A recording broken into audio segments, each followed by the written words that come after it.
नमस्कार, न्यूज 18 के digital platform पर आपका बहुत स्वागत है। मैं हूं आपके साथ अंशिका पाठक।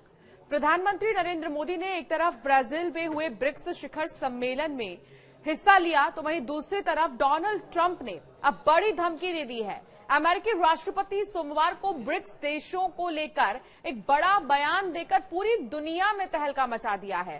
ट्रंप ने चेतावनी दी है कि जो भी देश ब्रिक्स की अमेरिका विरोधी नीतियों के साथ खुद को जोड़ते हैं, उन पर 10% का अतिरिक्त आयात शुल्क यानी कि टैरिफ लगाया जाएगा।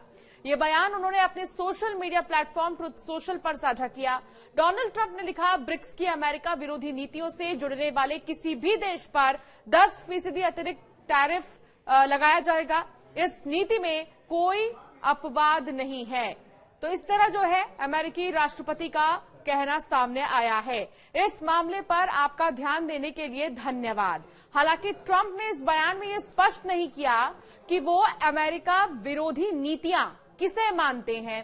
यही कारण है कि इसके व्याख्या को लेकर भ्रम की स्थिति बनी हुई है। हालांकि उन्होंने जिस अपवाद की बात की है वो सीधे तौर पर भारत है। दरअसल भारत कई बार अपने हितों के लिए ऐसे कदम उठाता रहा है जो अमेरिका को पसंद नहीं आए हैं, लेकिन अमेरिका न चाहते हुए भी उसे छूट देता रहा है। रूस से S-400 खरीदना इसका सबसे बड़ा एग्जाम्पल है, जहां अमेरिका ने भारत पर प्रतिबंध नहीं लगाया। ऐसे में ट्रंप इस तरह की चेतावनी सीधे भारत को दे रहे हैं।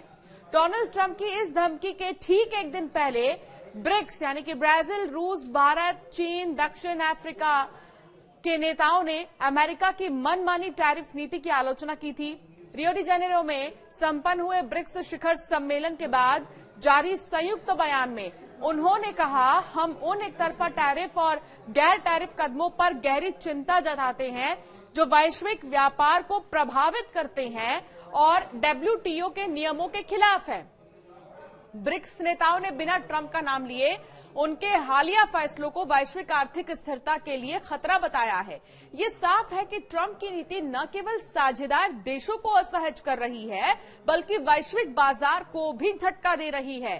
5 देशों की यात्रा पर निकले प्रधानमंत्री नरेंद्र मोदी शनिवार को ब्राजील पहुंचे, जहां उन्होंने रियो डी जेनेरो में 17वें ब्रिक्स शिखर सम्मेलन में हिस्सा लिया। सम्मेलन को सफलतापूर्वक आयोजित करने के लिए उन्होंने ब्राजील के राष्ट्रपति लूला डी सिल्वा का आभार जताया और इंडोनेशिया के ब्रिक्स में शामिल होने पर बधाई भी दी। पीएम मोदी ने कहा कि ग्लोबल साउथ को दशकों से वैश्विक मंचों पर नजरअंदाज किया गया है और 21वीं सदी की चुनौतियों से निपटने के लिए संस्थानों में ठोस और व्यापक सुधार की जरूरत है।